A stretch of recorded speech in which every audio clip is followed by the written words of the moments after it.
క్షణం కూడా ఆయన తన కొరకు అని ఆలోచించుకోవడం కానీ ఇది నాకున్న గొప్పతనము అని చెప్పి ఆయన ఏదో అహంకారంతో ప్రవర్తించడానికి కానీ ఒక్క క్షణం కూడా అలా ఆయన జీవితంలో లేరు. ఆయన ఎప్పుడూ లోకోపకారమే చేస్తూ ఉంటారు. శ్రీరామాయణంలో వాల్మీకి మహర్షి ఒక మాట అంటారు, రామార్థం వానరార్థం చికీర్షన్ కర్మదుష్కరం సముద్రస్య పరంపారం దుష్ప్రాపం ప్రాప్తుమిచ్చతి అంటారు.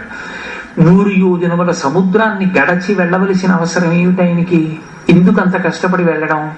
ఆయన కొరకు కాదు, ఆయనకేం పని లేదు. కాంచన లంకా పట్టణానికి వెళ్ళొస్తే రామచంద్రమూర్తి సత్కారం చేస్తారు, లేకపోతే ఏదో బిరుదిస్తారు, లేకపోతే మెళ్ళో గొలిసేస్తారని ఆయన వెళ్ళలేదు. రామార్థం, రామచంద్రమూర్తి కొరకు. వానరార్థంచ, వానుల జాతి యొక్క పరువు ప్రతిష్టల కొరకు ఆయన 100 యోజనముల సముద్రాన్ని దాటి లంకా పట్టణానికి వెళ్ళారు.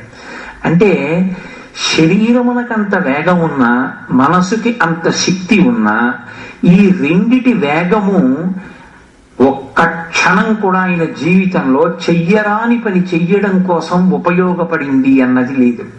ఎప్పుడూ లోకోపకారమే.